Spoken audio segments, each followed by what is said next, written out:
Alors, vous faites beaucoup de prises de parole publiques.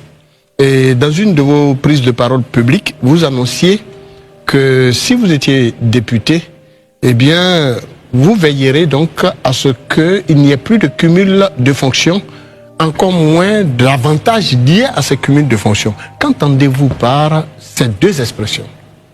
C'est simple. Vous savez, nous sommes dans une république. La république s'oppose à la monarchie où les pouvoirs sont concentrés entre les mains d'une personne. En réaction contre la monarchie est née la république, la chose de tout le monde. Au départ, il n'y avait pas d'élection. C'était le tirage au sort. Pour donner la chance à tous les citoyens de pouvoir gouverner. Évidemment, c'était une manière d'imposer sa volonté à des gens qui ne voulaient pas gouverner. D'où la pertinence et l'avènement de l'élection. Cependant, mal conçue, la démocratie devient une plutocratie ou une aristocratie, c'est-à-dire entre les mains d'une bourgeoisie. En France, en 2014, le gouvernement socialiste de François Hollande a supprimé le cumul des mandats. Et dans les grandes démocraties, cela n'existe pas. On ne peut pas être à la fois député et maire, parce que ça pose un problème de séparation des pouvoirs. Le député, il représente le Parlement, donc le pouvoir législatif. Le maire, c'est l'exécutif local, donc le continuum de l'exécutif. Donc ça pose un problème. Dans la pratique, prenons une commune comme Yopougon. 1 600 000 habitants, 87 quartiers, 14 villages. Comment quelqu'un qui est maire à Yopougon peut valablement être député? Il y a 2 sessions parlementaires. Il faut toujours être à l'Assemblée nationale. Et il faut toujours être présent à la mairie pour gérer le quotidien des populations. Ça affaiblit l'action gouvernementale.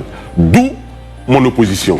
Le cumul des mandats est une anomalie démocratique et une faute républicaine. Entre autres, nous savons tous en Côte d'Ivoire que les anciens présidents d'institutions, et ça fait partie également de nos lois, votées à l'Assemblée nationale par nos députés. Nous savons donc que nos chefs d'institutions, nos patrons des institutions, les anciens ministres, les anciens présidents de la République perçoivent des rentes viagères. Or, vous le dites, en tant que socialiste, pensez-vous qu'accorder à un chef d'État qui a eu le plus gros salaire au moment où il était en fonction, il puisse, au moment où il finit ses fonctions, être toujours bénéficier de la rente viagère. Votre avis? Donc des taxes et des impôts des Ivoiriens qui auraient pu servir à autre chose. Allez-y, monsieur Kouakou. Je suis un socialiste. Je suis un homme de gauche. Ce qui m'importe, c'est le bonheur des Ivoiriens, des individus.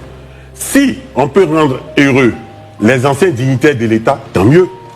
Il faut en faire de même pour tous les Ivoiriens.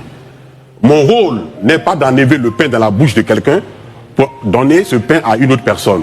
C'est de faire en sorte que tous les Ivoiriens aient du pain à manger, aient à se loger dignement, aient à s'éduquer dignement, aient à se soigner dignement. C'est ça le matérialisme politique.